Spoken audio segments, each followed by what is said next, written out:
Welcome to the RadioU Podcast. Coming up, Florida man's answer to the rising cost of eggs. Also, what is the worst James Bond theme song? All that and more on the way next.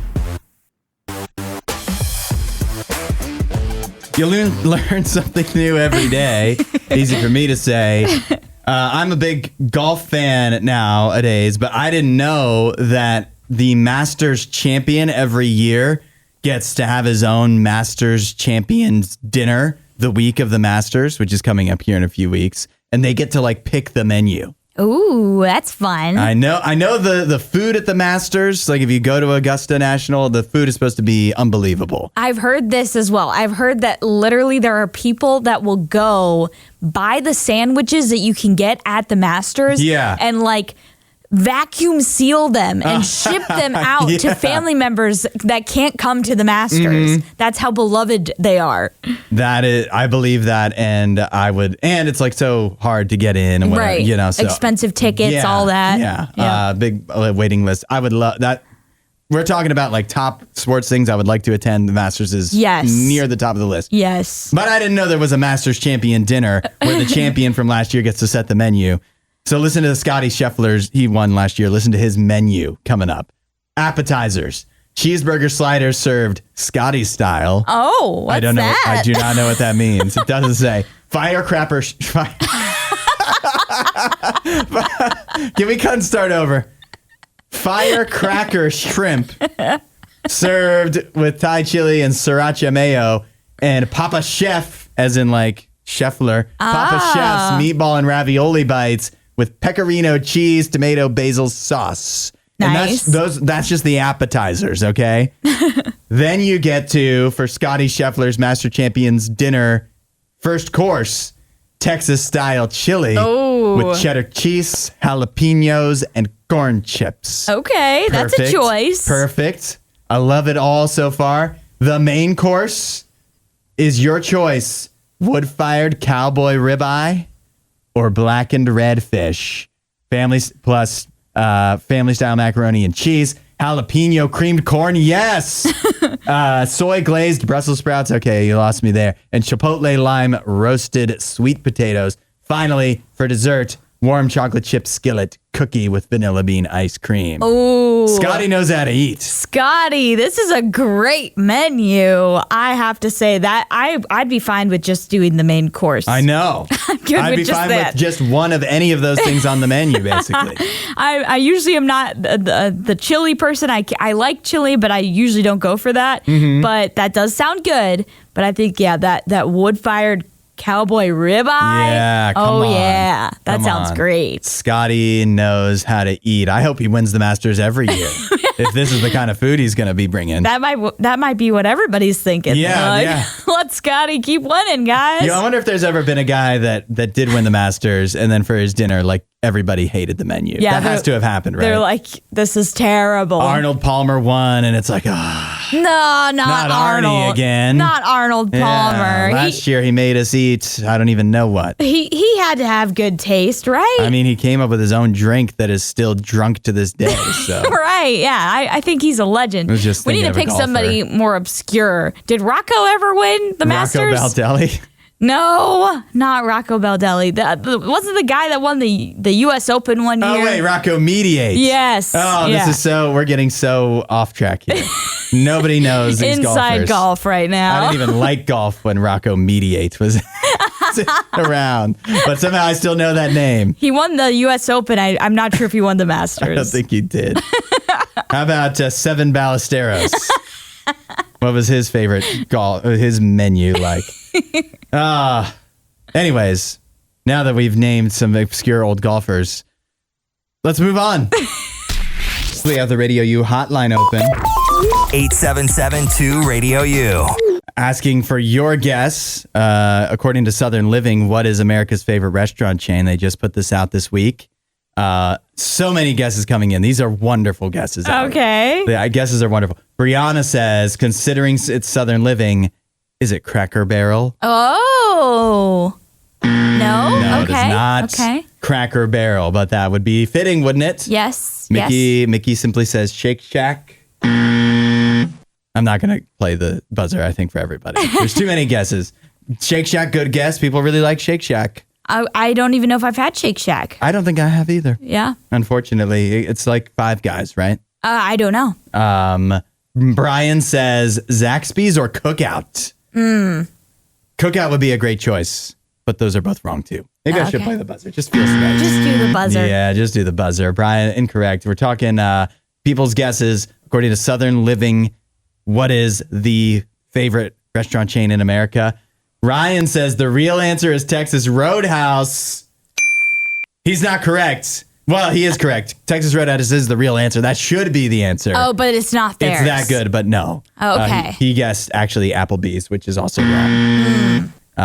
So many. This is great. More people saying Cracker Barrel. Eugene says Waffle House. An American institution. Yeah, really. But I don't think anybody got this right. Allie, you want to take one crack at it? Well, I was going to use Denny's because I just said an American institution, but I'm not going to do that. And the first thing not the first thing, but the second thing I thought of was Zaxby's, but you already said that was wrong. Yep. So I'm going to go with a guess that I wouldn't personally choose, but I'm thinking with Southern Living, maybe this is right. KFC. Ooh, no. I don't think anybody would name KFC. I would hope not, but I was like, you said it was unexpected. Yeah. You said no one would pick it. This is way more unexpected. Okay. According to Southern Living, the best restaurant chain, America's favorite restaurant chain, is Nothing Bundt Cakes. What? Yeah. How does that count? Nothing Bundt Cakes is America's favorite restaurant chain, according to this survey. How does that count as a restaurant chain? They serve food. It's a chain. They serve more than cakes? They're nothing but they're nothing cakes. but cakes. But that's still, I mean, how do you? That's dessert. Well, then what kind of restaurant? I wouldn't call an ice cream parlor a restaurant because it's dessert. What is it? It's an ice cream parlor or an ice cream shop. Which is a type of restaurant. Any place that serves food that they make there is a restaurant. It's not like traditional like meals though. It doesn't have to be a meal. Does cake count as like food? Yes, what are you talking about? Of course cake counts as food. What kind of a question is that? Nothing Bundt Cake CEO responded. He says, we at Nothing Bundt Cakes are so grateful to our guests across the country who voted us number one. The guests voted them number one. Did they conduct this survey? Do we trust them? Yeah, I don't know if they paid. If you're going to Nothing Bundt, maybe you would put them as number one. This survey was conducted inside of Nothing Bundt Cakes. Inside the cake. They handed out a survey with the cakes. It says he said, the CEO of Nothing Bundt Cakes says, we owe this honor to our wonderful bakery owners and the way they spread joy, care, and kindness through cake in the communities they serve. It's a bakery. That's what. Which is a kind of restaurant. No. Yes, it is. I don't think that works that way. By the way, no. Take this seriously though, because this is the first time Nothing Bundt Cakes has been a number one. Prior, it was Ruth's Chris Steakhouse. See that number one. That I would be fine with. That is it's a restaurant. It's a steakhouse. It serves more than just cake. It's still a restaurant. I don't. Can we look up the definition of restaurant? I would love. Can we look this up? All right, look that up, and as soon as you do that and read that off and see that a cake restaurant counts as a restaurant, we can move on. It says a place where people pay to sit and eat meals that are cooked and served on the premises. It is cooked, not baked. It is. That's the same thing. No, I'm just trying to be stupid, but yeah. But I don't know. I wouldn't classify a bakery as like a restaurant because I don't think of dessert as like the same thing as a meal. Well, congratulations to Nothing Bundt Cakes. The RadioU hotline is open. 877-2-RADIO-U. Because people have a lot of opinions on what is and isn't a restaurant. This stems back to, according to Southern Living, they said this, they posted the survey anyways, that says that Nothing Bundt Cakes is America's favorite chain restaurant, which I think is questionable. Yes. To say the least, but that's what they say. It seemed like there was a little bit of collusion on those results. Possibly.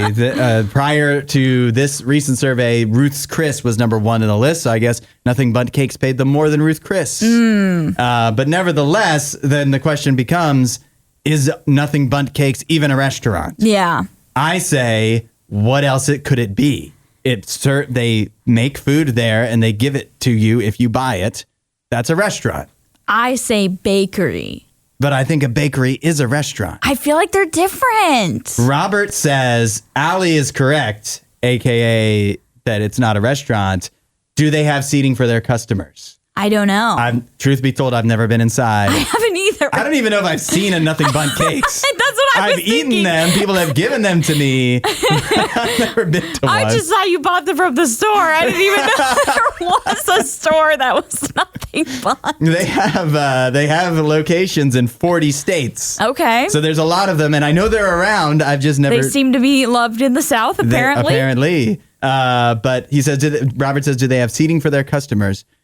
Again, we don't know firsthand anyways, but I would say Little Caesars does not have seating typically. Yeah. And I mean, that's definitely a restaurant, Definitely right? a restaurant. What else would Little Caesars be? Yeah, but they also, it serves more of what I would consider a meal. Mm-hmm. And also it's like those type of pizza places have more recently turned into places where you don't have seating as much anymore, because I remember back in the day going to Little Caesars and they would have a few tables around. Mm-hmm. So I feel like it's more recent that these pizza places have become more pickup and less dine in. Mm-hmm. Glenn says Allie is right again. It's not a meal. So now it has to be a meal.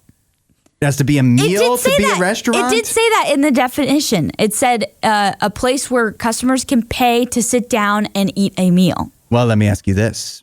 Is dessert a meal? I think it could be a part of a meal, but I don't think in and of itself it's a meal. See, and then that leads me to this. Let's say, here's a good one. Einstein Bagels. Is a bagel a meal? Ooh, good question. It kind of, it rides the line, right? Because like one part of it could be more meal-esque because you can have like the different things added to it. And then some parts of it could be dessert. I think you could even argue that a sandwich itself is not a meal, and there's a lot of places that are definitely restaurants that only serve sandwiches. I don't know if I would say that about sandwiches because you have lots of different meal food groups involved. Ingredients. Yeah, food groups. Sure. Not all the food groups are usually involved when it comes to dessert. So if you just only get a bagel, it's only one food group.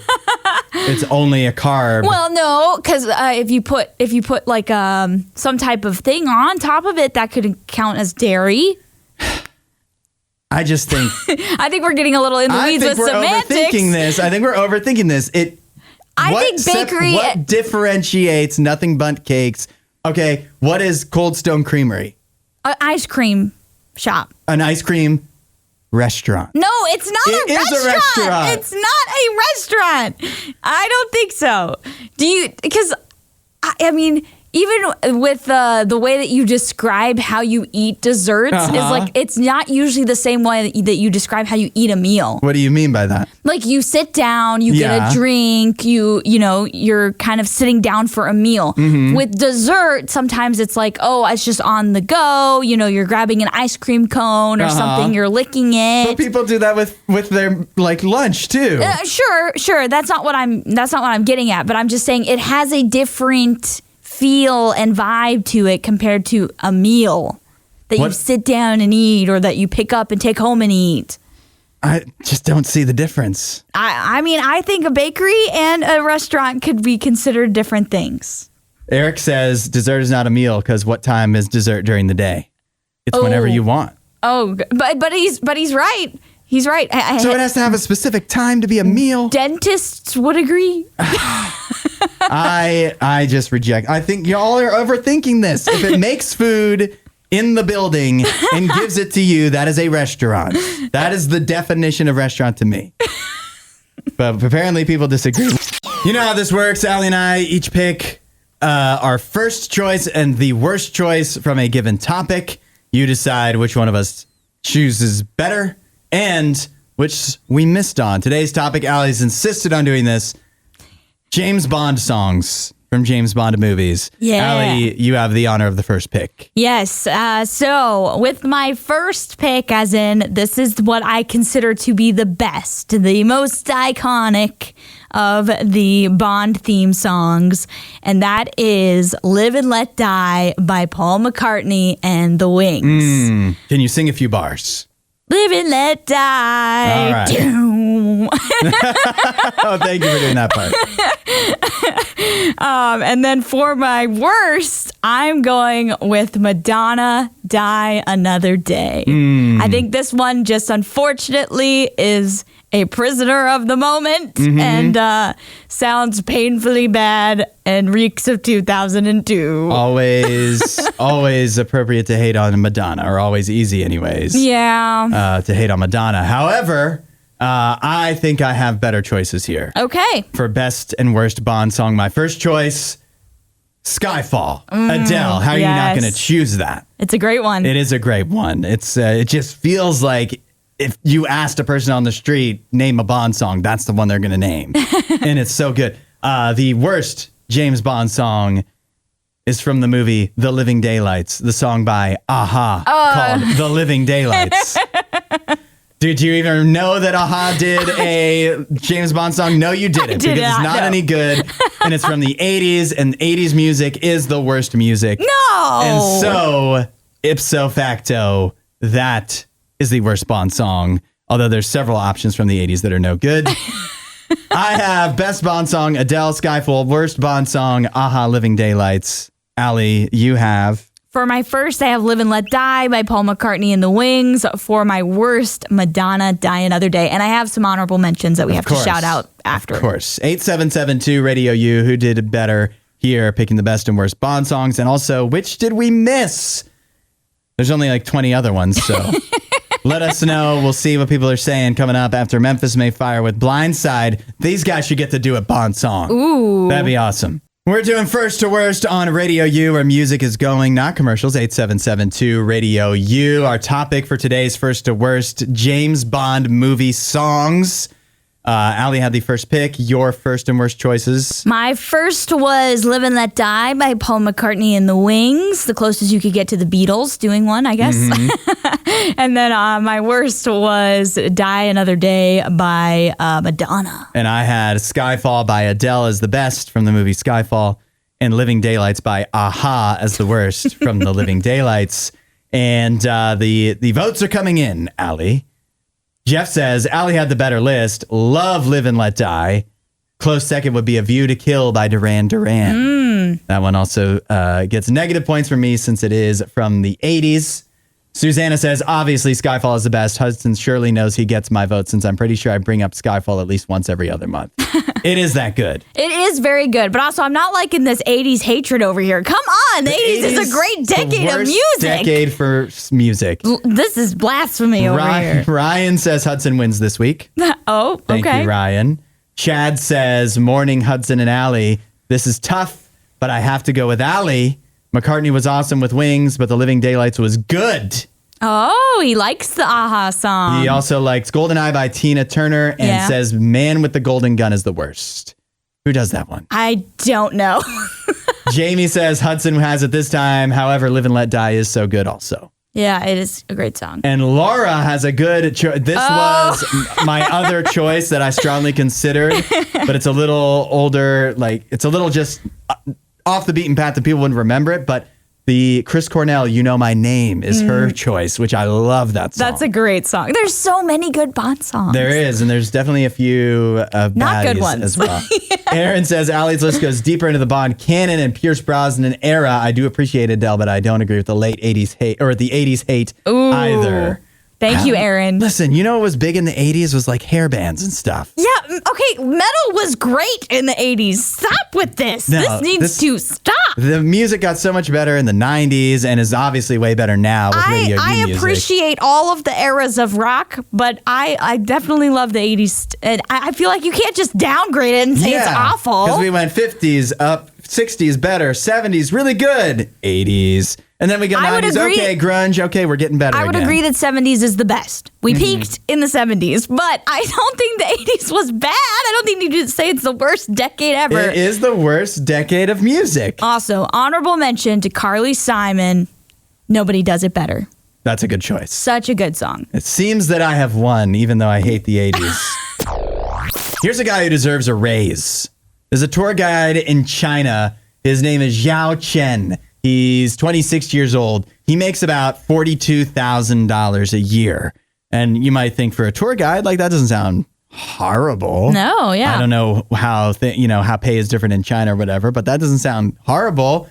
Except when you find out that he is a very special tour guide, because he is a tour guide at Mount Tai in China. And what he often does is accompanies female tourists as they climb up this mountain, which is very steep. It's a mountain. And so he'll often hold their hand at first, but once they get too tired, he carries them up to the top. He is carrying women up a mountain like he's Stanley Yelnats. And he only gets $42,000 a year. Yeah, he's considered a climbing companion for his clients.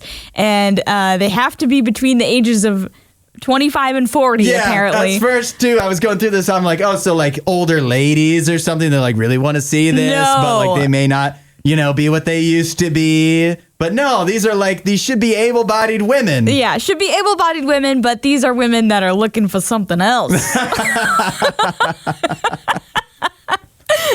They're looking for a mountain adventure. Does it say so how much does he charge per lady? It says that during a good month he can earn around $6,000. I think it did list somewhere that it said how much exactly it costed. Let me see if I can find that. Okay, I saw it earlier. I think it was somewhere around like $80 or something per person. He should charge more. Okay, yeah. So $83 per trip during daylight hours, $54 at night. Why is it cheaper at night? I'm a little worried about what's going on at night. Yeah, seriously. He's charging, this is crazy. Yeah, he literally like throws them over his shoulder, like fireman lift type of deal, Here and in carries the United them. States, I feel like people charge more for less. You know what I mean? Okay. And so he should charge more than $80 to carry people up a mountain. And it says it takes about half an hour. So half an hour of his time, I guess $80 for. He's not carrying them the whole way, though. No, but 1,000 steps is a lot of steps. Yeah, towards the end. We do the Fight for Air climb here. I think that's 880 steps. Oh, wow. And that's the Fight for Air climb that a lot of people can't even do. Yeah. And that's to raise money for like charity. Right. And this guy's carrying over 1,000 steps with somebody on his shoulders. Over his, like a fireman. Yeah, literally. He should be paid more. Yeah, I mean, I think he can. He seems to be quite popular. He's going off on Chinese TikTok, and so he should definitely. Apparently, he is growing his business because he's added some other guys to his clan. Yeah, he's only one man. Yeah, and so I guess he's turning it into a thing. Wow. Mountain companions. Yeah. Well.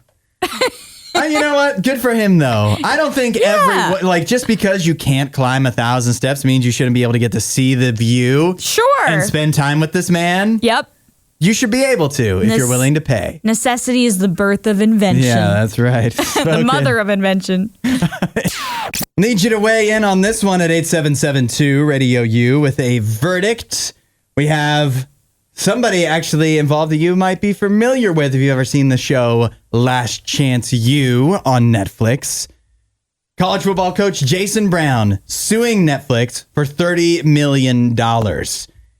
He claims that Netflix, that his appearance in the show cost him money because the show and its producers portrayed him in a false and offensive light through selective editing and misrepresentation. He also claims that he was told by producers before appearing on Last Chance U that the show would generate positive publicity for him. He even claims that they told him colleges will be calling you after this airs. Instead, he says the show cut, pasted, edited, and distorted footage to depict him as a volatile, abusive tyrant for financial gain. He also goes on to say, I know the viewership. I know the money that's involved if you just do the simple math, and we haven't gotten anything. And a guy like myself is arguably blackballed from the profession, can't get a job in the profession, yet you continue to make money off my image and likeness. So I do have a little bit of a sour taste, and I do have an issue with it. Okay. This is what Jason Brown says. However, prior, 6 years ago, he told TMZ that he was so popular he had to turn down over 400 potential recruits because of his appearance on Last Chance U. So which is it, Jason Brown? Interesting. These are the questions you're going to have to answer in court if you want these $30 million. Yep. 8772 Radio U. Should Jason Brown, the Last Chance U college football coach from Netflix, get his $30 million from Netflix? Or is this, did he get what he signed up for and make himself look bad in the process? This is what you need to decide. To settle this one, we need a verdict in this You Be the Judge situation. 8772 Radio U. Allie, what do you think? Here's the thing. I feel like they didn't really promise him much past, like, oh, you will, maybe get some fame or some potential gains in your career or whatever. They didn't promise him that he would get royalties or something like that for being on the show. Yeah. So he can't fairly expect that because that was never put out as an expectation. He even says that. But I think that TMZ interview is pretty bad for him if he wants to try and win this amount of money, because it's obvious that he did see a bump in at least recruiting from the show. Yeah, that feels like that's tough to overcome. Yeah. Besides the fact that like you acted the way you acted in the show. Yes. And you're right. What did Netflix actually promise you? Like if it wasn't in the contract, if there wasn't a contract that said you're going to get way more recruits, you're going to get better job offers, then how can you even sue over that? Right. And also, it's nothing new that reality TV is edited and sometimes edited in a way that may seem unfair. Yeah. Because they have a narrative that they're going with, and they're going to edit to fit that narrative. But that's what you sign up for. That's what you get when you decide to do a reality TV show. That's on you. He literally went into this show going like, they're going to make me look so cool. Like, I'm just so good at this and I'm so cool. Like, this is going to be great for me and everybody's going to finally see it on TV. And he made himself look like a nincompoop. Pretty much. Yeah. I remember watching this season and he did not look great. I don't even want to like go into some of the things he said. I don't think he has a job right now. And by the way, the reason that he's blackballed, let's just say I don't think it's just because of the Netflix show. No. He said some other bad said stuff. Some other things outside of Netflix. So I think I think the verdict here is definitely, I guess it's not a guilty or not guilty thing, but like he's not winning this lawsuit. No. Netflix, as much as I hate to hand it to Netflix, I think they get it on this one. If you're a tea drinker, let us know at 8772 Radio U. What's the best brand of tea? Because I have no idea. I don't drink tea. I don't either. You don't drink tea or coffee? Nope. Wow. Weirdo over I know. here. Seriously, weird. I do drink Arnold Palmer sometimes. Okay. But an Arnold Palmer to me is like 80% lemonade and 20% iced tea. Yeah. At least the way I like it. Okay. I'll tell you that one of the biggest brands of tea, Lipton, got in some trouble recently on Instagram where they posted out that they were getting rid of their peach iced tea flavor. They were getting rid of the peach tea. People love peach tea. Yeah, that's a very popular brand. I don't even drink Lipton, and I know that. Yeah, Lipton's up there, and peach is a great flavor. Why would you ever get rid of peach? Like, of all the flavors to get rid of, yeah, peach is like, if I ever would drink tea, the tea that I have drank that I've just enjoyed on its own is peach. It's peach. I do like peach a lot. So they posted out they were getting rid of their peach flavor, that you wouldn't be able to buy it anymore. They posted out like the hashtag #RIPeach. And then, so people are obviously upset. And then literally yesterday, not even 24 hours after they had said that they were getting rid of the peach, they posted an update. Peach is here to stay. Said it was all a big joke. Oh, Allie, what no. the heck? What is this? This sounds like some social media intern was supposed to schedule the April Fool's Day post for April 1st and ended up hitting post instead of schedule. That's what you think? They just screwed up April Fool's Day completely? I think this was probably their plan for what they were going to do for April Fool's Day, and they ended up posting it early because on the post, the correction post, they mention, in the caption, they're like, oh, is it still March? We thought it was April. And so clearly they were planning on using this as an April Fool's Day joke. You know, in a way, I know it made people upset, right? Yeah. But in a way, also, isn't it like actually better to do it when they did? Maybe. Because on April Fool's Day, everybody's doing those stupid things. Yeah. And every brand. And honestly, is this the best prank versus all what the other brands are going to do? Probably not. Like right. If this was done on April Fool's Day, zero chance we talk about it. No, yeah, it would just get ignored. And this may have boosted some sales for them because in the comments, someone said, I actually went and bought a ton of cans. Not funny. I don't want to laugh at this poor. I don't want to laugh at this poor person, but they really freaked him out. They thought Peach was discontinuing, and they were like, "Let me go stock up." I think this is actually a really happy accident. I fear that if I do think that brands are going to learn the wrong lesson from this. Okay. If the sales go up and if people forgive Lipton, and also this is good advertising of like, now we're thinking about Lipton and talking about Lipton. Top of mind. Yeah, then they're going to start doing stupid pranks like this that make people upset more often and not just on April Fool's. And April Fool's is my worse than May the 4th, worse than Pi Day. Is April 1st. April Fool's Day, I do not like. If we had to do a first to worst of the worst days of the year. Holidays? It would be April Fool's Day. April Fool's, guarantee. Easily the worst day. It's so dumb. Maybe January 3rd is also pretty bad. You know? That's very specific, but... Well, like just right after like people hate what is the first Monday after New Year's is Blue Monday. It's a horrible day. That's a terrible day. But at least you know you have like a hot Martin Luther King Day and you just went through the holidays, you got vacation. April Fool's Day, you don't even get April Fool's Day off. There's no holidays around it. Nothing to break it up. I hate April Fool's Day. That's the fool about it, is we're all full and we're at work. Yeah, serious. It's our job. It's people's job to try to fool us and do things that make us either upset and then realize that it was a joke, or excited and then upset because we realized it was a joke. I hate it when that happens, when I'm actually excited about something and then it's like, haha, in your face, it's a lie. Nene would agree with me. All the Lecrae collabs we thought we were getting on April Fool's Day with Kendrick Lamar or Chance the Rapper or whoever that never come to fruit. That's what I hate. Those should happen though. They should. April Fool's Day. Anyways, what was the best brand of tea, did people say? I don't know. Is it Lipton? No, it's Arizona. If you have an iguana problem, especially if you're near Marco Island in Florida, you know who to call? Down Goes Iguana. It's John Johnson's iguana catching business. Okay. You also call John Johnson if you have a problem with the high price of eggs these days. Really? Because inflation is running rampant, particularly when it comes to eggs. And so John Johnson has found a solution because in the state of Florida, iguanas are also running rampant. They are an invasive species. They can cause a lot of mischief. They're big and hard to deal with. Maybe not as hard as alligators, but still, nevertheless, they're pesky creatures. So John Johnson has his Down Goes Iguana business. He will come in and capture the iguanas and whatever. But now he actually has like a whole iguana, I guess sanctuary. Okay. And so he's found a way to put that sanctuary to good use. Iguanas are lizards. Lizards lay eggs. And so I kid you not, John Johnson eats scrambled eggs, scrambled lizard eggs, scrambled iguana eggs.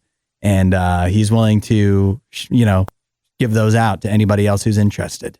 Okay. As a cheaper alternative to chicken eggs these days. The final product doesn't look bad, but the process of how to get the egg yolk to be able to actually scramble anything looks a little tedious. A little more involved. And not something I would want to do. Would you, if somebody served you scrambled iguana eggs and you knew that that's what it was, would you partake? Yes, I would try You would it. have no problem with it. I would try it. You grew up in Africa. Yes. What is the craziest thing you think you ever ate? The craziest thing? Yeah. What we would consider unusual. Maybe fried flying ants, which are called inswa. How big is that? They're probably about like 2 inches, maybe. 2 inches long? Yeah. They've got good? huge wings. Uh-huh. And you capture them, pluck their wings off, you throw pluck them the into a like big bin thing that you're planning to use. The wings or the ant? The ant. Okay. And then you throw And it then in you fry them. And then fry them. Yep. Were they good? They were good. I also had fried caterpillar. Okay. Also good. Fried grasshopper. Also good. Basically, you fry it and it's good, is what I'm hearing. It just becomes like a crispy type of thing. So if we fried these eggs, then you're definitely in. I don't think iguana egg sounds like a bad alternative to, if you have them anyways, I suppose. Yeah, that's the thing is it looks pretty tedious to get your hands on these, but the final Not for product John does Johnson, not look right. He seems to be fine, but the final product seems to look okay, and I have no idea what it tastes like, but it looks like it would be good. Uh-huh. I'd be curious. I mean, I feel like they may not be as versatile too as the eggs that we normally would enjoy if they weren't $9 a carton right now. Right. My favorite way to eat eggs probably like over easy. And I don't know if I do that with an iguana egg. They're smaller, right? They're much, much smaller. Yeah. And it looks like he's using like almost like 20 eggs to try and get, some amount of them on a plate, like because it's like literally a tiny amount on a plate. It's all these eggs lined up, and then not that much that actually is cooked when it's all said and done. Right. I like that he's a solutions oriented guy, and I like that. So maybe we should let Nikki know. She's not all that far from Marco's Island. Yeah, we need to tell her to call John Johnson. Can we get John Johnson on the show? Yeah, right. Thanks for listening to The Hudson Show. Please don't forget to rate and review the podcast.